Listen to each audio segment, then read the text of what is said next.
News, ಇದು ನಿಮ್ಮ ಧ್ವನಿ.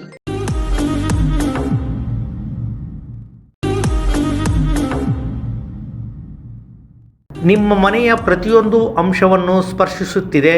ಹಾವೆಲ್ಸ್ನ ಅತ್ಯುತ್ತಮ ಶ್ರೇಣಿಯ ಎಲೆಕ್ಟ್ರಿಕಲ್ ಉತ್ಪನ್ನಗಳು ಮತ್ತು ಗೃಹೋಪಯೋಗಿ ವಸ್ತುಗಳ ಖರೀದಿಗಾಗಿ ಹಿಂದೆ ಭೇಟಿ ಕೊಡಿ. ಮೆಸರ್ಸ್ ಆನಂದ್ ಎಂಟರ್ಪ್ರೈಸಸ್, ಜೈನ್ ಕಲ್ಯಾಣ ಮಂಟಪದ ಹಿಂದೆ, ಆನಂದ್ ಪಬ್ಲಿಕ್ ಶಾಲೆ ಹತ್ತಿರ, ವೆಂಕಟೇಶ್ವರ ನಗರ, ಸಿಂಧನೂರು. ಹಾವೆಲ್ಸ್ನ ಅತ್ಯುತ್ತಮ ಶ್ರೇಣಿಯ ಎಲೆಕ್ಟ್ರಿಕಲ್ ಉತ್ಪನ್ನಗಳು ಮತ್ತು ಗೃಹೋಪಯೋಗಿ ವಸ್ತುಗಳು ಖರೀದಿಗಾಗಿ ಹಿಂದೆ ಭೇಟಿ ಕೊಡಿ. ಮೆಸರ್ಸ್ ಆನಂದ್ ಎಂಟರ್ಪ್ರೈಸಸ್, ಜೈನ್ ಕಲ್ಯಾಣ ಮಂಟಪದ ಹಿಂದೆ, ಆನಂದ್ ಪಬ್ಲಿಕ್ ಶಾಲೆ ಹತ್ತಿರ, Venkateshwara Nagar, Sindhanur. Havells Galaxy showroom, ಸಿಂಧನೂರಿನಲ್ಲಿ.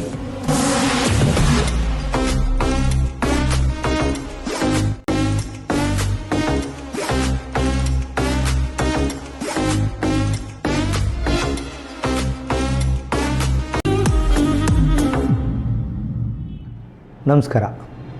S ನ್ಯೂಸ್ಗೆ ಸ್ವಾಗತ. ನಾನು ಎಸ್ ದೇವೇಂದ್ರಗೌಡ. ಇಂದಿನ ಮುಖ್ಯಾಂಶಗಳು: ಲೀಲಾದೇವಿ ಕಾಂಕರಿಯ ಅವರ ದೀಕ್ಷಾ ಕಾರ್ಯಕ್ರಮ, ಸಾಲಿಡಾರಿಟಿ ಯೂತ್ ಮೂವ್ಮೆಂಟ್ನಿಂದ ಯುವಕರ ನಡೆ ಪ್ರಗತಿಯ ಕಡೆ ಕಾಲ್ನಡಿಗೆ ಜಾಥಾ, ಹಸಿವನ್ನು ಮರೆಸುವ ಶಕ್ತಿ ಕನ್ನಡ ಸಾಹಿತ್ಯ ಮತ್ತು ಕವಿಗಳಿಗಿದೆ, ಮೆಹಬೂಬ್ ಹುಸೇನ್. ಜೋಳ ಖರೀದಿ ಕೇಂದ್ರ ಪ್ರಾರಂಭಿಸಲು ಕೆಪಿಆರ್ಎಸ್ ಒತ್ತಾಯ, ವನಸಿರಿ ಫೌಂಡೇಶನ್ನಿಂದ ಬೇಸಿಗೆಯಲ್ಲಿ ಅಕ್ಕಿ ಪಕ್ಷಿಗಳಿಗೆ ಗುಟುಕು ನೀರು ಉದ್ಘಾಟನೆ. ವಾರ್ತೆಗಳ ವಿವರ. ನಗರದ ಕಾಂಕರಿಯ ಕುಟುಂಬದ ಹಿರಿಯ ಜೀವ ಲೀಲಾದೇವಿ ಕಾಂಕರಿಯ ಅವರ ದೀಕ್ಷಾ ಕಾರ್ಯಕ್ರಮ ಇದೇ ತಿಂಗಳು 8ರಂದು ಬಳ್ಳಾರಿಯಲ್ಲಿ ಗಜ್ಜಾಧಿಪತಿ ಆಚಾರ್ಯ ಹಾಗೂ ಶ್ರೀಮನಿ ಪ್ರಭಾಸರ್ಜಿ ಅವರ ಸಮ್ಮುಖದಲ್ಲಿ ದೀಕ್ಷೆ ಪಡೆಯಲಿದ್ದಾರೆ. ಇಂದು ಸಮಾಜದ ಬಂಧುಗಳು, ಕುಟುಂಬಸ್ಥರ ನೇತೃತ್ವದಲ್ಲಿ ಲೀಲಾವತಿಯವರ ಭವ್ಯ ಮೆರವಣಿಗೆ ನಗರದಲ್ಲಿ ನಡೆಯಿತು. ನಂತರ ಸಕ್ಲೇಜ್ ಭವನದಲ್ಲಿ ಕಾರ್ಯಕ್ರಮಗಳು ಜರಿದವು. ಸಿಂಧನೂರಿನ ನಹರ್ ಕುಟುಂಬದಲ್ಲಿ 8 ಜನ ಹಾಗೂ ಸಕ್ಲೇಜ್ ಕುಟುಂಬದಲ್ಲಿ 2 ಮತ್ತು ಕಾಂಕ್ರಿಯ ಕುಟುಂಬದಲ್ಲಿ 1, ಬನಸಾಲಿ ಕುಟುಂಬದಲ್ಲಿ 1, ಹೀಗೆ ಸಿಂಧನೂರು ನಗರದಲ್ಲಿ ಇತ್ತೀಚೆಗೆ 8 ಜನ ದೀಕ್ಷೆ ಪಡೆದಿದ್ದಾರೆ. ಬಾಲ್ಯದಲ್ಲಿಯೇ ದೀಕ್ಷೆ ಸ್ವೀಕರಿಸಲು ಲೀಲಾವತಿಯವರು ಮನಸ್ಸು ಮಾಡಿದ್ದರು. ಕುಟುಂಬದವರು ಒಪ್ಪದ ಕಾರಣ ಸಾಧ್ಯವಾಗಲಿಲ್ಲ. ನಂತರ ಲೀಲಾವತಿಯವರು ಕೇವಲ್ ಚಂದ್ ಕಾಂಕರಿಯ ಅವರನ್ನು ಮದುವೆಯಾಗಿ 4 ಮಕ್ಕಳು ಸಹ ಕುಟುಂಬ ಸಮೇತ ಸಂತೋಷದ ಜೀವನ ನಡೆಸುತ್ತಿದ್ದರು. ಮೊದಲನೇ ಮಗ ದಿಲೀಪ್ CA ಆಗಿದ್ದಾನೆ. 2ನೇ ಮಗ ಜಿತೇಂದ್ರ ಹಾಗೂ 3ನೇ ಮಗ ಅರಿಹಂತ್ ಬೆಂಗಳೂರಿನಲ್ಲಿ ವ್ಯಾಪಾರ ಮಾಡುತ್ತಿದ್ದಾರೆ. ಮಗಳು ರೇಖಾ ಮದುವೆಯಾಗಿ ಕುಟುಂಬ ಸಮೇತ ಸೂರತ್ನಲ್ಲಿದ್ದಾರೆ. ಇತ್ತೀಚೆಗೆ 7 ವರ್ಷದ ಹಿಂದೆ ಪತಿಯನ್ನು ಕಳೆದುಕೊಂಡ ಲೀಲಾವತಿಯವರಿಗೆ ತಮ್ಮ ಇಂದಿನ ಆಸೆ ಚಿಗುರೊಡೆದು ದೀಕ್ಷೆ ತೆಗೆದುಕೊಳ್ಳುವ ನಿರ್ಣಯಕ್ಕೆ ಬಂದು ಎಲ್ಲರ ಸಮಕ್ಷಮದಲ್ಲಿ ಮಾರ್ಚ್ 8ರಂದು ಬಳ್ಳಾರಿಯಲ್ಲಿ ದೀಕ್ಷೆ ಪಡೆಯಲಿದ್ದಾರೆ. ದೀಕ್ಷೆ ಸ್ವೀಕರಿಸಿದ ಬಳಿಕ ಆತ ಯಾವುದೇ ರೀತಿಯ ಪರಿಗ್ರಹಗಳನ್ನು ಇಟ್ಟುಕೊಳ್ಳುವಂತಿಲ್ಲ. ಅಧ್ಯಯನಕ್ಕಾಗಿ ಕೆಲವು ಶಾಸ್ತ್ರ ಗ್ರಂಥಗಳನ್ನಷ್ಟೇ ಇಟ್ಟುಕೊಳ್ಳುತ್ತಾರೆ. ಪಂಚೇಂದ್ರಿಯಗಳನ್ನು ವಿರೋಧ ಮಾಡಿ ಸಂಯಮ ಧಾರಣೆ ಮಾಡುವ ಮುನಿಗಳಿಗೆ ಕ್ಷೌರಿಕನ ಅಗತ್ಯವಿಲ್ಲ. ಯಾಕೆಂದರೆ ಅವರು ಕೂದಲು ಉದ್ದ ಬಿಟ್ಟಲ್ಲಿ ಹೇನು ಇತ್ಯಾದಿ ಜೀವಿಗಳು ಸೇರಿಕೊಳ್ಳುವ ಹಿಂಸೆ ಆಗುವ ಕಾರಣ ಕೈಗಳಿಂದಲೇ ತಮ್ಮ ಕೂದಲನ್ನು ಕಿತ್ತು ಕೇಶಲೋಚನ ಮಾಡಿಕೊಳ್ಳುವರು. ಸ್ನಾನ ಇಲ್ಲದೆ ಇರುವುದರಿಂದ ಎಣ್ಣೆ ಸಾಬೂನುಗಳ ಅವಶ್ಯಕತೆಯೂ ಇವರಿಗಿಲ್ಲ. ಭೂಶಯನ ಮಾಡುವುದರಿಂದ ಹಾಸಿಗೆ, ಹೊದಿಕೆ, ಮಂಚಗಳ ಅವಶ್ಯಕತೆಯೂ ಇಲ್ಲ. ನಿಂತುಕೊಂಡು ತಮ್ಮ ಕರಪಾತ್ರೆಯಲ್ಲೇ ಭೋಜನ ಸ್ವೀಕರಿಸುವುದರಿಂದ ತಟ್ಟೆ, ಲೋಟ, ಚಮಚಗಳ ಹಂಗಿಲ್ಲ.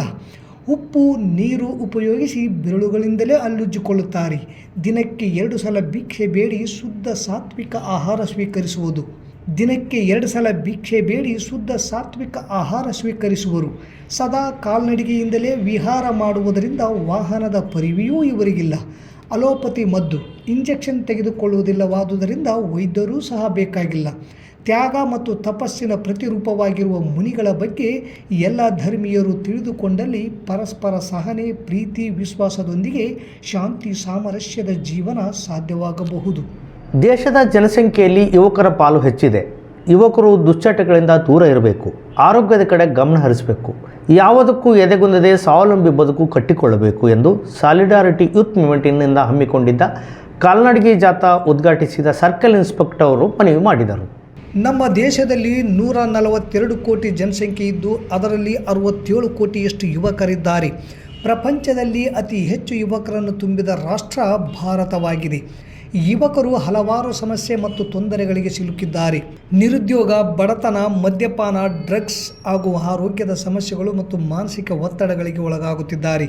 ಕೆಲವರು ದೇಶ ವಿರೋಧಿ ಕೃತ್ಯದಲ್ಲಿ ತೊಡಗಿದ್ದಾರೆ.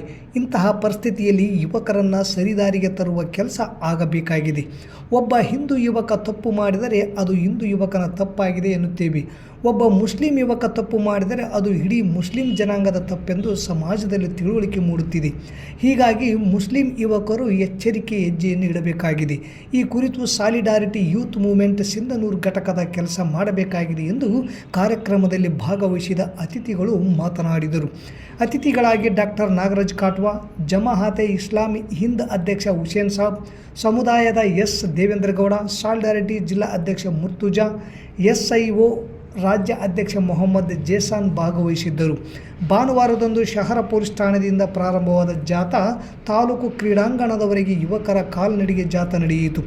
ಜಾಥಾ ನೇತೃತ್ವವನ್ನು ಸಾಲಿಡಾರಿಟಿ ಯೂತ್ ಮೂವ್ಮೆಂಟ್ ಅಧ್ಯಕ್ಷರಾದ ಡಾಕ್ಟರ್ ವಸೀಂ ಅಹಮದ್ ವಹಿಸಿದ್ದರು.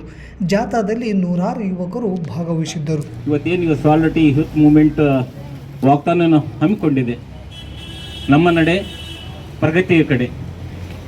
ಇವತ್ತು ಯುವಜನ, ನಮ್ಮ ಭಾರತ ದೇಶ ಯುವಕರ ಒಂದು ದೇಶ. ಇಲ್ಲಿ ಏನಾದರೂ ಒಂದು ಸೋರ್ಸ್ ಇದ್ದರೆ ಅದು ಯುವಕರ ಒಂದು ಸೋರ್ಸು. ಅದಕ್ಕೊಂದು ನೈಜ ಒಂದು ಉದ್ದೇಶವನ್ನು ಕೊಡಬೇಕಾಗಿದೆ, ಅವ್ರಿಗೆ ನೈಜ ಒಂದು ದಾರಿ ತೋರಬೇಕಾಗಿದೆ. ಇವತ್ತು ವಾಟ್ಸಪ್ ಆಯಿತು, ಏನೇನೋ ಇವತ್ತು ನಿರುದ್ಯೋಗದಿಂದಾಗಿ ಅವರು ದಾರಿ ತಪ್ತಾ ಇದ್ದಾರೆ. ಅವರಿಗೊಂದು ಉದ್ದೇಶವನ್ನು ನೀಡುವ ದಿಶೆಯಲ್ಲಿ, ಅವರ ಒಂದು ಗಮನವನ್ನು ಹರಿಸುವ ದಿಶೆಯಲ್ಲಿ, ಅವರಿಗೊಂದು ಜಾಗೃತಿ ಮೂಡಿಸುವ ಒಂದು ದಿಶೆಯಲ್ಲಿ ಈ ನಮ್ಮ ಸಾಲಿಡಾರಿಟಿ ಯೂತ್ ಮೂವ್ಮೆಂಟ್ ಅವರು ಒಂದು ವಾಗ್ದಾನ ಹಮ್ಮಿಕೊಂಡಿದ್ದಾರೆ. ಆ ದಿಶೆಯಲ್ಲಿ ಅವರ ಉದ್ದೇಶ ಈಡೇರಲಿ ಎಂಬ ಒಂದು ಆಶೆಯೊಂದಿಗೆ ನಾನು ನನ್ನ ನುಡಿಗಳಿಗೆ ವಿರಾಮ ನೀಡ್ತಾ ಇದ್ದೀನಿ. ಮೊಟ್ಟ ಮೊದಲನೇದಾಗಿ ಸಾಲಿಡಾರಿಟಿ ಯೂತ್ ಮೂವ್ಮೆಂಟ್ ಇವರಿಗೆ ನಾನು ನನ್ನ ವತಿಯಿಂದ ಅಭಿನಂದನೆಗಳನ್ನು ಸಲ್ಲಿಸ್ತೇನೆ. ಯಾಕಂದರೆ ಇವತ್ತು ಇವರು ಯುವಕರ ನಡೆ ಪ್ರಗತಿಯ ಕಡೆ ಅಂತಕ್ಕಂಥ ಒಂದು ಘೋಷವಾಕ್ಯದೊಂದಿಗೆ ಇವತ್ತು ಈ ಒಂದು ವಾಕಥಾನನ್ನು ಪ್ರಾಯೋಜಿಸಿದ್ದಾರೆ. ತಮಗೆಲ್ಲರೂ ತಿಳಿದ ಹಾಗೆ ನಮ್ಮ ಯುವಕರು ಈಗ ವ್ಯಸನಗಳಿಗೆ, ಚಟಗಳಿಗೆ ಬಲಿಯಾಗಿ ವಿವಿಧ ಕಾಯಿಲೆಗಳಿಂದ ನರಳ್ತಾ ಇದ್ದಾರೆ ಮತ್ತು ಜೀವನದಲ್ಲಿ ಅವರು ಈ ಒಂದು ವ್ಯಸನಗಳಿಗೆ ಬಲಿಯಾಗಿ ಹಿಂದೆ ಬೀಳ್ತಾ ಇದ್ದಾರೆ. ಈ ಒಂದು ನಮ್ಮ ದೇಶದ ಪ್ರಗತಿಯನ್ನು ಕಾಣಬೇಕಾದಂತಂದರೆ ಯುವಕರು ಏನಂತಂದರೆ ಎಲ್ಲರೂ ಈ ಒಂದು ಆರೋಗ್ಯವಾಗಿರಬೇಕು ಮತ್ತು ವ್ಯಸನಗಳಿಂದ ದೂರವಾಗಿರಬೇಕು. ಹಾಗಾಗಿ ಇಂತಹ ಸಂದರ್ಭದಲ್ಲಿ ನೀವು ಈ ಒಂದು ವಾಕಥಾನನ್ನು ಪ್ರಾಯೋಜಿಸಿರುವುದು ತುಂಬ ಒಂದು ಸಂತೋಷದ ವಿಷಯ. ಹಾಗಾಗಿ ನಿಮಗೆ ಇನ್ನೊಮ್ಮೆ ಅಭಿನಂದನೆಗಳನ್ನು ಹೇಳ್ತಾ ಈ ಒಂದು ವಾಕಥಾನ ಸಕ್ಸಸ್ ಆಗಲಿ ಅಂತ ನಾನು ಕೇಳ್ತೇನೆ. ಜೀವನದಲ್ಲಿ ಹತ್ತಾರು ಸಂಘರ್ಷಗಳಿವೆ. ಈ ಸಂಘರ್ಷಗಳು ಮಾನವನನ್ನು ಸಂಕಷ್ಟಕ್ಕೆ ಸಿಕ್ಕಿಸಿ ದುಃಖಮಯವಾಗಿಸುತ್ತವೆ. ಅದರಿಂದ ಹೊರಬರಲು ಇರುವ ದಾರಿಗಳೆಂದರೆ ಸಾಹಿತ್ಯ. ಈ ಸಾಹಿತ್ಯ ಓದುವವರಿಗೆ ಹಸಿವನ್ನು ಮರೆತು ತಾಳ್ಮೆಯಿಂದ ಶಕ್ತಿ ಬರಲು ಸಾಧ್ಯವಾಗುತ್ತದೆ ಎಂದು ಮೈಬೂಬ್ ಹುಸೇನ್ ಅವರು ಅಭಿಪ್ರಾಯಪಟ್ಟರು. ನಗರದ ಸರ್ಕಾರಿ ಪದವಿ ಮಹಾವಿದ್ಯಾಲಯದ ಕನ್ನಡ ವಿಭಾಗ ಮತ್ತು IQAC ಘಟಕದಿಂದ ಹಮ್ಮಿಕೊಂಡ ಸಾಹಿತ್ಯ ಸ್ಪಂದನ ಬಳಗದ ಸಾಂಸ್ಕೃತಿಕ ಕಾರ್ಯಕ್ರಮಗಳ ಉದ್ಘಾಟನೆ ಮತ್ತು ಸಹ ಪ್ರಾಧ್ಯಾಪಕರಾಗಿ ಪದೋನ್ನತಿ ಪಡೆದ ಬೋಧಕರಿಗೆ ಅಭಿನಂದನಾ ಸಮಾರಂಭದ ಉದ್ಘಾಟಿಸಿ ಮಾತನಾಡಿದ ಮೆಹಬೂಬ್ ಹುಸೇನ್ ಅವರು, ದೇಶದ ಶ್ರೀಮಂತ ಸಾಹಿತ್ಯವೆಂದರೆ ಅದು ಕನ್ನಡ ಸಾಹಿತ್ಯ. ಪಂಪನ ಕಾಲದಿಂದಲೂ ಬರೆಯಲ್ಪಟ್ಟ ಕನ್ನಡ ಸಾಹಿತ್ಯ ಸಹೃದಯರ ಹಸಿವನ್ನು ನೀಗಿಸುವ ಮರೆಸುವ ಶಕ್ತಿ ಕನ್ನಡ ಸಾಹಿತ್ಯಕ್ಕೆ ಇದೆ. ಪಂಪ, ಪೊನ್ನ, ರನ್ನ, ನಾಗವರ್ಮ ಆದಿಯಾಗಿ ಇವತ್ತಿನ ಕವಿಗಳು ಈ ಶಕ್ತಿಗೆ ಕಾರಣೀಭೂತರಾಗಿದ್ದಾರೆ. ಪಂಪನ ಲೌಕಿಕ ಕಾವ್ಯ, ವಿಕ್ರಮಾರ್ಜುನ, ವಿಜಯ ಆಗಮಿಕ ಕಾವ್ಯ, ಆದಿಪುರಾಣ ಹಾಗೂ ರನ್ನನ ಸಾಹಸ ಭೀಮ, ವಿಜಯ ಪುರಾಣ, ಜನ್ನನ ಯಶೋಧರ ಚರಿತ್ರೆ ಹೀಗೆ ಮುಂತಾದ ಕವಿಗಳ ಇಂಥ ಸಾಹಿತ್ಯದಲ್ಲಿನ ಮೌಲ್ಯಗಳನ್ನು ಜೀವನದಲ್ಲಿ ಅಳವಡಿಸಿಕೊಂಡು ಉತ್ತಮವಾದಂಥ ಬದುಕನ್ನು ಕಟ್ಟಿಕೊಳ್ಳಲು ಸಾಧ್ಯ. ಜೀವನದ ಕಷ್ಟಗಳನ್ನು ಮೆಟ್ಟಿ ನಿಲ್ಲಲು ಸಾಹಿತ್ಯ ನಮಗೆ ಊರುಗೋಲಾಗುತ್ತದೆ. ಈ ಸ್ಪಂದನದಿಂದ ಸಮಾಜದ ಸಮಸ್ಯೆಗಳಿಗೆ ಸ್ಪಂದಿಸುವ ಕಾರ್ಯ ಬಳಗದಿಂದ ಆಗಲಿ ಎಂದು ತಿಳಿ ಹೇಳಿದರು. ಕಾರ್ಯಕ್ರಮದಲ್ಲಿ ಮಾತನಾಡಿದ ಬಸವರಾಜ ತಡಕಲ್ ಅವರು, ಈ ಬಳಗಗಳ ಮೂಲಕ ನಾಯಕತ್ವ ಗುಣವನ್ನು ಮೈಗೂಡಿಸಿಕೊಂಡು ಮುಂದಿನ ತಮ್ಮ ಭಾವಿ ಜೀವನವನ್ನು ಕಟ್ಟಿಕೊಳ್ಳುವಲ್ಲಿ ಸಾರ್ಥಕತೆ ಇದೆ. ಹಾಗಾಗಿ ವಿದ್ಯಾರ್ಥಿಗಳು ಸತತ ಪ್ರಯತ್ನ, ಅಭ್ಯಾಸದಿಂದ ಗುರಿ ಮುಟ್ಟಲು ಸಾಧ್ಯವಿದೆ. ಯಶಸ್ಸು ತಾಳ್ಮೆಯನ್ನು ಬೇಡುತ್ತದೆ, ಪ್ರಯತ್ನ ಸದಾ ಇರಬೇಕು ಎಂದರು. ನ್ಯಾಕ್ ಸಂಚಾಲಕರಾದ ವೈಜನಾಥ್ ಸಗರ್ಮಠ್ ಮಾತನಾಡುತ್ತಾ ಮಕ್ಕಳಿಗೆ ಸಾಹಿತ್ಯ ಓದುವಿನ ಬಗ್ಗೆ ಅಭಿರುಚಿ ಮೂಡಿಸುವ ಮಾತುಗಳನ್ನು ಆಡಿದರು. ಈ ಕಾರ್ಯಕ್ರಮದಲ್ಲಿ ಪ್ರಾಂಶುಪಾಲರಾದ ಪ್ರಹ್ಲಾದ್ ರೆಡ್ಡಿಯವರು, ಸಾಹಿತ್ಯ ಸ್ಪಂದನ ಬಳಗದ ಸಂಚಾಲಕರಾದ ಶಂಕರ್ ಗುರಿಕಾರ್, ಇತಿಹಾಸ ವಿಭಾಗದ ಮುಖ್ಯಸ್ಥರಾದ ಸೈಯದ್ ಅಜಗರ್ ಹುಸೇನ್, ರಾಜ್ಯಶಾಸ್ತ್ರ ವಿಭಾಗದ ಮುಖ್ಯಸ್ಥರಾದ ಹನುಮನಗೌಡ, ಅರ್ಥಶಾಸ್ತ್ರ ವಿಭಾಗದ ಮುಖ್ಯಸ್ಥರಾದ ಡಾಕ್ಟರ್ ವೆಂಕಟರಮಣ ಮತ್ತು ಸಾಹಿತ್ಯ ಸ್ಪಂದನ ಬಳಗದ ಅಧ್ಯಕ್ಷರಾದ ಶ್ರೀಮತಿ ಅಮೃತ ಬಸವರಾಜ್ ವೇದಿಕೆ ಮೇಲಿದ್ದರು. ಇದೇ ಸಂದರ್ಭದಲ್ಲಿ ಸಹಾಯಕ ಪ್ರಾಧ್ಯಾಪಕರ ಹುದ್ದೆಯಿಂದ ಮುಂಬಡ್ತಿ ಹೊಂದಿ ಸಹ ಪ್ರಾಧ್ಯಾಪಕರಾದ ಕನ್ನಡ ವಿಭಾಗದ ಮುಖ್ಯಸ್ಥರಾದ ಡಾಕ್ಟರ್ ಕೆ ಖಾದರ್ ಭಾಷಾ ಮತ್ತು ಆಂಗ್ಲ ವಿಭಾಗದ ಮುಖ್ಯಸ್ಥರಾದ ಡಾಕ್ಟರ್ ವೆಂಕಟನಾರಾಯಣ್ ಎಂ ಮತ್ತು ಸಮಾಜಶಾಸ್ತ್ರ ವಿಭಾಗದ ಮುಖ್ಯಸ್ಥರಾದ ಸಂಗನಗೌಡ ಇವರೆಲ್ಲರೂ ಕನ್ನಡ ಅಧ್ಯಯನ ವಿಭಾಗದಿಂದ ಸನ್ಮಾನಿಸಿ ಗೌರವಿಸಲಾಯಿತು. ಕಾರ್ಯಕ್ರಮದಲ್ಲಿ ಕನ್ನಡ ವಿಭಾಗದ ಉಪನ್ಯಾಸಕರಾದ doctor Basavaraja Nayak, Yariyappa Belagurki, Ramanna Hirebergi, doctor Parashuram Kattimani, Mallayya Hiremath, doctor Arun Kumar Bergi, Veeresh Kannari, Mary Gracy ಉಪಸ್ಥಿತರಿದ್ದರು. PUC ಮತ್ತು ಡಿಗ್ರಿ, ಸೈನ್ಸ್, ಕಾಮರ್ಸ್, ಆರ್ಟ್ಸ್ 3 ವಿಭಾಗಗಳು ಮತ್ತು ಅಲ್ಲಿರ್ತಕ್ಕಂಥ 3 PUC ತರಗತಿಗಳು ಕನ್ನಡ ಕ್ಲಾಸ್ ತಗೊಂತಾರೆ ಅಂತ ಹೇಳಿದ್ರೆ ಸಾಕು. ಆ 3 ವಿಭಾಗದ ವಿದ್ಯಾರ್ಥಿಗಳ ಜೊತೆಗೇನೆ ಆವಾಗಿನ ವಿದ್ಯಾರ್ಥಿಗಳಲ್ಲಿ ಹೆಂಗಿರ್ತಿತ್ತು, ಹೊಸದಾಗಿ ಬಂದನಪ್ಪ ಈ ಹೆಂಗ್ ಪಾಠ ಮಾಡ್ತಾನೆ ಅಂತ ಹೇಳಿ ಪದವಿ ಕಾಲೇಜಿನ ಪದವಿ ವಿದ್ಯಾರ್ಥಿಗಳು ಸಹಿತ ಬಂದು ಕ್ಲಾಸ್ನಾಗ ಕೊಡ್ತಿದ್ರು. ಮೊದಲನೇದಾಗಿ ಮುಕುಂದಿ ಮಠ ನನಗೆ ಹೇಳಿ ಕಳಿಸಿದ್ರು. ನಮ್ಮ ಆತ್ಮೀಯರಾಗಿರ್ತಕ್ಕಂಥ ವೀರನಗೌಡ ಗುಂಗೇರಿ ಮತ್ತು ಸುಬ್ರಹ್ಮಣ್ಯ ಅಂತಕ್ಕಂಥವ್ರು ಇದ್ರು ಇಲ್ಲಿ. ನಾನು ಮಗು ಬಿರಾದರ್ ಅವರು ಗುಲ್ಬರ್ಗ ವಿಶ್ವವಿದ್ಯಾಲಯದ ಕನ್ನಡ ವಿಭಾಗದ ಮುಖ್ಯಸ್ಥರಿದ್ದರು. ಅವರು ಡಾಕ್ಟರ್ ಮಗು ಬಿರಾದರ್ ಅವರ ಮನೆಯಲ್ಲಿದ್ದೆ. ನಾನು MA ಓದಬೇಕಾಗಿದೆ. ಜೋಳ ಖರೀದಿ ಕೇಂದ್ರ ಪ್ರಾರಂಭಿಸುತ್ತೇವೆಂದು ಅಧಿಕಾರಿಗಳು ಹಾಗೂ ಚುನಾಯಿತ ಪ್ರತಿನಿಧಿಗಳು ಹೇಳುತ್ತಾ ಬಂದರೂ ಇನ್ನೂ ಜೋಳ ಖರೀದಿ ಕೇಂದ್ರ ಪ್ರಾರಂಭವಾಗಿಲ್ಲ. ಕೂಡಲೇ ಇದೇ ತಿಂಗಳು 11ರ ಒಳಗಾಗಿ ಪ್ರಾರಂಭ ಮಾಡಬೇಕು. ಇಲ್ಲದೆ ಹೋದಲ್ಲಿ ತಹಸೀಲ್ ಕಚೇರಿ ಒಳಗಡೆ ಅನಿರ್ದಿಷ್ಟ ಹೋರಾಟವನ್ನು ಖರೀದಿ ಕೇಂದ್ರ ಪ್ರಾರಂಭ ಮಾಡುವವರೆಗೂ ಮಾಡುವುದಾಗಿ ತಹಸೀಲ್ದಾರ್ ಮುಖಾಂತರ ಜಿಲ್ಲಾಧಿಕಾರಿಗಳಿಗೆ KPRS ಮನವಿ ಪತ್ರ ಸಲ್ಲಿಸಿತು. ಜೋಳ ಕಟಾವಾಗಿ ಸುಮಾರು 2 ತಿಂಗಳು ಕಳೆದಿದೆ. ಕಟಾವಾದ ಜೋಳ ರೈತರ ಮನೆ ಹೊರಗೆ ಅಥವಾ ರಸ್ತೆ ಪಕ್ಕದಲ್ಲಿ ಗೂಡಾಗಿ ಕೂತಿವೆ. ಅಚಾನಕ್ಕಾಗಿ ಮಳೆ ಬಿದ್ದರೆ ಜೋಳ ಬೀದಿಪಾಲು ಆಗುವುದರಲ್ಲಿ ಯಾವುದೇ ಸಂಶಯವಿಲ್ಲ. ಜೋಳ ಖರೀದಿ ಪ್ರಾರಂಭಿಸುವುದಾಗಿ ಕಳೆದ 1 ತಿಂಗಳಿನಿಂದ ಚುನಾಯಿತ ಪ್ರತಿನಿಧಿಗಳು ಹಾಗೂ ಅಧಿಕಾರಿಗಳು ಹೇಳುತ್ತಾ ಬರುತ್ತಿದ್ದು ಇನ್ನುವರೆಗೂ ಯಾವುದೇ ಕ್ರಿಯೆ ಆರಂಭವಾಗಿಲ್ಲ. ಈ ಕುರಿತು ಸಂಘಟನೆ ನೋಡಲ್ ಅಧಿಕಾರಿಗಳನ್ನು ಕೇಳಿದರೆ 1 ವಾರದಲ್ಲಿ ಪ್ರಾರಂಭಿಸಲಾಗುವುದು ಎಂದರು. ವಾರ ಕೂಡ ಉರುಳಿತು.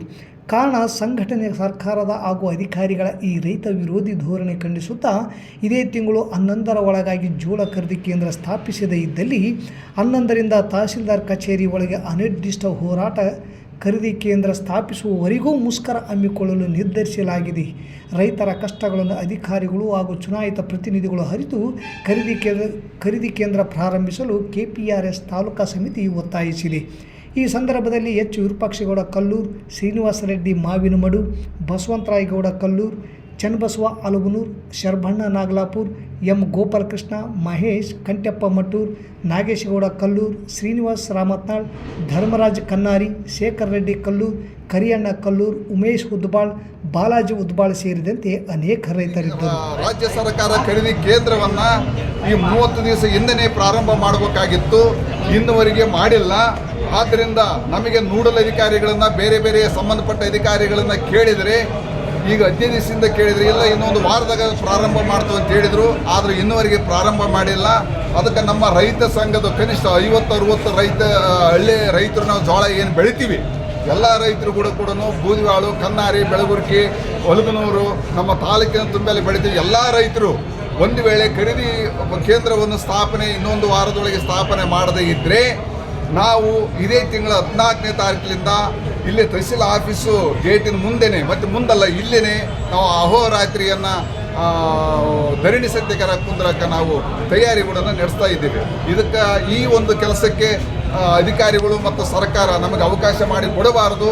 ರೈತರ ಕಷ್ಟಗಳನ್ನು ಸಂಕಷ್ಟಗಳನ್ನು ತಿಳಿದು ಅರ್ಜೆಂಟಾಗಿ ಖರೀದಿ ಕೇಂದ್ರಗಳನ್ನು ಸ್ಥಾಪನೆ ಮಾಡಲೇಬೇಕಂತೇಳಿ ನಾವು ಒತ್ತಾಯ ಮಾಡ್ತೀವಿ. ವನಸಿರಿ ಫೌಂಡೇಶನ್ ರಾಜ್ಯ ಘಟಕದಿಂದ ಪರಿಸರ ಉಳಿಸುವ ಜೊತೆಗೆ ಈ ಬಿರು ಬೇಸಿಗೆಯಲ್ಲಿ ಹಕ್ಕಿ ಪಕ್ಷಿಗಳಿಗೆ ನೀರಿನ ಅಭಾವ ಕಾಡಬಾರದೆಂದು ಗಿಡಮರಗಳಿಗೆ ಅರವಟಿಗೆ ಕಟ್ಟಿ ಕಾಳು ಕಡಿ ನೀರು ಹಾಕಿ ಹಕ್ಕಿ ಪಕ್ಷಿಗಳ ಹಸಿವು ಮತ್ತು ನೀರಿನ ದಾಹ ತಣಿಸಲು ನಗರದ ಅಗ್ನಿಶಾಮಕ ಠಾಣೆಯಲ್ಲಿ ಬೇಸಿಗೆಯ ಹಕ್ಕಿ ಪಕ್ಷಿಗಳಿಗೆ ಗುಟುಕು ನೀರಿನ ಅರವಟ್ಟಿಗೆ ಉದ್ಘಾಟನೆ ಹಾಗೂ ಅಗ್ನಿಶಾಮಕ ಅಧಿಕಾರಿಗಳಿಗೆ ಸಿಬ್ಬಂದಿಗಳಿಗೆ ಸನ್ಮಾನ ಸಮಾರಂಭ ಕಾರ್ಯಕ್ರಮ ಇಂದು ನಡೆಯಿತು. ಕಾರ್ಯಕ್ರಮದ ಮುಖ್ಯ ಅತಿಥಿಯಾಗಿ ಮಾತನಾಡಿದ ಕಾರ್ಯನಿರತ ಪತ್ರಕರ್ತರ ಸಂಘದ ಅಧ್ಯಕ್ಷರಾದ DH ಕಂಬಳಿಯವರು, ಪಕ್ಷಿಗಳು ನಮ್ಮನ್ನು ರಕ್ಷಣೆ ಮಾಡುವ, ಪಾಲನೆ ಪೋಷಣೆ ಮಾಡುವರು ಯಾರು ಎಂದು ಪ್ರಾಣಿ ಪಕ್ಷಿಗಳು ಆತಂಕ ಪಡುವಂತಹ ಈ ಸಂದರ್ಭದಲ್ಲಿ ಆಗ ಉದಯಿಸಿದ್ದೇ ಸಿಂಧನೂರು ತಾಲೂಕಿನ ಮಲ್ಲಾಪುರ ಗ್ರಾಮದ ಅಮರೇಗೌಡ ಅವರು. ವನಸಿರಿ ಮೂಲಕ ಗಿಡಮರಗಳ ರಕ್ಷಣೆ, ಪ್ರಾಣಿ ಪಕ್ಷಿಗಳ ಸಂಕುಲ ಉಳಿಸುವುದು ಏಪ್ರಿಲ್ ಫೂಲ್ ಅಲ್ಲ ಏಪ್ರಿಲ್ ಕೂಲ್ ಎಂದು ತಿಳಿಸಿದ ಮತ್ತು ಹಣ್ಣು ತಿಂದು ಬಿಸಾಡಿದ ಬೀಜಗಳನ್ನು ಎತ್ತಿಟ್ಟು ಸಸಿಗಳನ್ನು ಹಾಕಿದ್ದು ಕೂಡ ವಿಶೇಷವಾಗಿದೆ. ಇದು ಆತನ ಪೂರ್ಣಕಾಲಿಕ ಕೆಲಸವಾಗಿದೆ. ಈ ವಿಶೇಷ ವ್ಯಕ್ತಿಗೆ ವಿಶಿಷ್ಟವಾದ ಧನ್ಯವಾದಗಳು ಎಂದು ತಿಳಿಸಿದರು. ಬಂಗಾರಿ ಕ್ಯಾಂಪಿನ ಸಿದ್ದರಾಮೇಶ್ವರ ಶರಣರು, ರೌಡ್ಕುಂದ ಸಂಸ್ಥಾನ ಮಠದ ಪೀಠಾಧಿಪತಿ ಮರಿಬಸವ, ಮಾಜಿ ಜಿಲ್ಲಾ ಪಂಚಾಯಿತಿ ಸದಸ್ಯರಾದ ಶಿವನಗೌಡ ಗೊರೆಬಾಳ್, RDCC ಬ್ಯಾಂಕ್ ನಿರ್ದೇಶಕರಾದ ಸೋಮನಗೌಡ ಬಾದರ್ಲಿ, ಡಾಕ್ಟರ್ ಶರಣಬಸವ ದೇವರೆಡ್ಡಿ, ಹಾರೂನ್ ಸಾಬ್, ಬಸವರಾಜ್ ಸಾವುಕಾರ ವಕೀಲರು, Ayub Khan, doctor Nagaraj, Veerabhadrappa Kurkunda, Patil TN, Lazar Cyril, ಕಾರುಣ್ಯಾಶ್ರಮದ ಆಡಳಿತಾಧಿಕಾರಿ ಡಾಕ್ಟರ್ ಚನ್ನಬಸವ ಸ್ವಾಮಿ, ಶಂಕರಗೌಡ ಎಲೆಕೂಡ್ಲಿಗಿ, ಮಲ್ಲಮ್ಮ ವೇದಿಕೆ ಮೇಲೆ ಉಪಸ್ಥಿತರಿದ್ದರು. ಈ ಕಾರ್ಯಕ್ರಮದಲ್ಲಿ ನಗರದ IQ ಇಂಟರ್ನ್ಯಾಷನಲ್ ಶಾಲಾ ಮಕ್ಕಳು, ಶ್ರೀಕೃಷ್ಣದೇವರಾಯ ಶಾಲಾ ಮಕ್ಕಳು, ಸನ್ರೈಸ್ ನರ್ಸಿಂಗ್ ಕಾಲೇಜಿನ ವಿದ್ಯಾರ್ಥಿಗಳು, ನ್ಯಾಷನಲ್ ಕಾಲೇಜ್ ವಿದ್ಯಾರ್ಥಿಗಳು, ಜಾಲಿಯಾಳ್ ಶ್ರೀ ಮಂಜುನಾಥ್ ಶಾಲೆಯ ವಿದ್ಯಾರ್ಥಿಗಳು ಭಾಗವಹಿಸಿದ್ದರು. ಇದೇ ಸಂದರ್ಭದಲ್ಲಿ ಅಗ್ನಿಶಾಮಕ ದಳದ ಅಧಿಕಾರಿಗಳು ಮತ್ತು ಸಿಬ್ಬಂದಿಗಳನ್ನು ಸನ್ಮಾನಿಸಲಾಯಿತು. ವಿಧಾನಸೌಧದಲ್ಲಿ ಜಿಲ್ಲಾಧಿಕಾರಿ ಕಚೇರಿ ಮುಂದಿಟ್ಕೊಂಡು, ಇಡೀ ವಿಧಾನಸೌಧ ಮುಂದಿಟ್ಕೊಂಡು ನಗುತ್ತಾ ಇತ್ತು. ನಗುವಂತೆ ಕಾರ್ಯಕ್ರಮ ವಿಶೇಷ ಅಲ್ವಾ? ನಗುವಂತ ಕಾರ್ಯಕ್ರಮ, ನಗುವ ಚಳವಳಿಯವರು. ನಮ್ಮ ಬೇರೆ ಚಳವಳಿ, ರಸ್ತೆ ತಡೆ ಚಳವಳಿ, ಮನವಿ ಪತ್ರ ಕೊಡೋ ಚಳವಳಿ ಇದ್ರೆ ಅವ್ರು ನಗುವ. ಮತ್ತೇನು ವಿಶೇಷ ಅಂತ ಹೇಳಿದ್ರೆ, ದನಗಳನ್ನು ಕರ್ಕೊಂಡು ನಮಗೆಲ್ಲ ನಾವು ಜಾನುವಾರುಗಳನ್ನ ಅವಲಂಬಿಸಿರುವಂತ ಜಾನುವಾರು ಎಷ್ಟು ಮಟ್ಟಿಗೆ ಜಾನುವಾರು ಇದಾವಂತ ಮತ್ತೆ ಬೇರೆ ಬೇರೆ ವಾದ. ಆ ಜಾನುವಾರುಗಳನ್ನ ನಾವು ನಮ್ಮ ಜಾನುವಾರುಗಳು ಎಲ್ಲವೂ ಸೇರಿ ದಶಲಾಕ್ಷ ವಿಶೇಷ ಕಾರ್ಯಕ್ರಮ ಅಲ್ವಾ?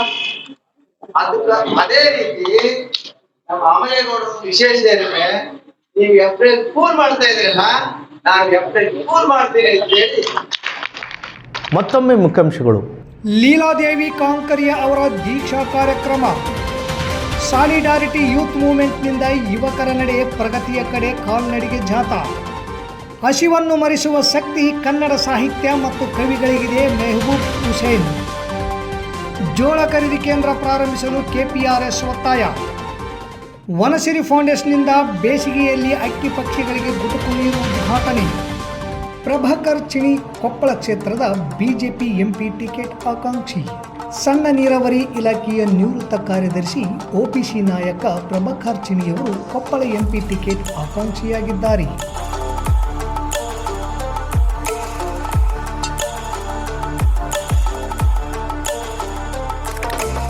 ಉಪ್ಪಾರ್ ಸಮಾಜದ ನಾಯಕರಾಗಿರುವ ಚಿಣಿಯವರಿಗೆ ಟಿಕೆಟ್ ನೀಡಲು BJP ಕಾರ್ಯಕರ್ತರ ಒತ್ತಡವೂ ಹೆಚ್ಚಾಗಿದೆ. ಕ್ಷೇತ್ರದ ತುಂಬ ಇವರ ಹೆಸರು ಕೇಳಿಬರುತ್ತಿದೆ. ಕುಷ್ಟಗಿ ವಿಧಾನಸಭಾ ಸದಸ್ಯರಾದ ದೊಡ್ಡನಗೌಡ ಪಾಟೀಲ್ ಗೆಲುವಿನ ಹಿಂದೆ ಪ್ರಭಾಕರ್ ಚಿಣಿಯವರ ಪಾತ್ರ ಹೆಚ್ಚಿದೆ. ಕ್ಷೇತ್ರದ ತುಂಬ ಸಕ್ರಿಯರಾಗಿರುವ ಚಿಣಿಯವರಿಗೆ ಅಪಾರ ಅಭಿಮಾನಿ ಬಳಗವಿದೆ. ಸಮಾಜದ ಬೆಂಬಲವೂ ಇದೆ. ಇಲಾಖೆಯ ಸಾಧನೆಯಲ್ಲಿ ಇವರ ಶ್ರಮವಿದೆ. ಏತ ನೀರಾವರಿ ಯೋಜನೆಗಳಿಗೆ ಅತ್ಯಂತ ಹೆಚ್ಚಿನ ಒತ್ತು ನೀಡಿ ಅವುಗಳ ಯಶಸ್ವಿಗೊಳಿಸುವಲ್ಲಿ ಇವರ ಪಾತ್ರ ಅಪಾರವಾದುದು. ಯಶಸ್ವಿ ನೌಕರ ಯಶಸ್ವಿ ನಾಯಕನಾಗುತ್ತಾನೆ ಎನ್ನುವುದು ಇವರ ಅಭಿಮಾನಿಗಳ ಅಭಿಪ್ರಾಯ. ಕೊಪ್ಪಳ BJPಯ ಜಿಲ್ಲಾಧ್ಯಕ್ಷರು, ಕಾರ್ಯಕರ್ತರು, ಅಭಿಮಾನಿಗಳು, ಸಾರ್ವಜನಿಕರು ರಾಜ್ಯಾಧ್ಯಕ್ಷರಿಗೆ ಪ್ರಭಾಕರ್ ಚಿಣಿಯವರಿಗೆ ಟಿಕೆಟ್ ನೀಡಲು ಮನವಿ ಮಾಡಿದ್ದಾರೆ. ಕೊಪ್ಪಳ ಕ್ಷೇತ್ರದಲ್ಲಿ OBC ಮತಗಳು ಹೆಚ್ಚು ಪ್ರಮಾಣದಲ್ಲಿದ್ದು, ಇಲ್ಲಿಯವರೆಗೆ OBC ಅಭ್ಯರ್ಥಿಗಳೇ ಇವರಿಗೆ ಆರಿಸಿ ಬಂದಿದ್ದಾರೆ. ಹಾಗಾಗಿ ಈ ಬಾರಿ BJP ಟಿಕೆಟ್ OBC ಅಭ್ಯರ್ಥಿಯನ್ನೇ ಹಾಕಬೇಕು ಎನ್ನುವ ಕೂಗೂ ಇದೆ. ಚಿಣಿಯವರು ಅಕ್ಟೋಬರ್ 30ರಂದು ತಮ್ಮ ಸೇವೆಯಿಂದ ನಿವೃತ್ತಿ ಹೊಂದಿದ್ದು, ಸರ್ಕಾರ ಇವರ ತಾಂತ್ರಿಕ ಪ್ರಬುದ್ಧತೆ ಸೆಳೆದುಕೊಳ್ಳಲು ಮುಂದಾದರೆ ಇವರಿಂದ ಇನ್ನಷ್ಟು ಉತ್ತಮ ಕಾರ್ಯಗಳನ್ನು ನಿರೀಕ್ಷಿಸಬಹುದು. ಪಕ್ಷ ಟಿಕೆಟ್ ನೀಡಿದರೆ ಎಲ್ಲರ ವಿಶ್ವಾಸ ಪಡೆದು ಗೆಲ್ಲುತ್ತೇನೆಂಬ ವಿಶ್ವಾಸವಿದೆ ಎನ್ನುತ್ತಾರೆ BJP ticket ಆಕಾಂಕ್ಷಿ Prabhakar ಚಿಣಿಯವರು.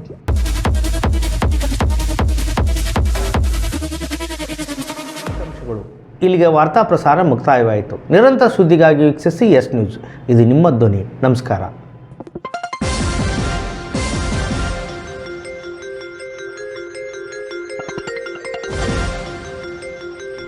S news, ಇದು ನಿಮ್ಮ ಧ್ವನಿ.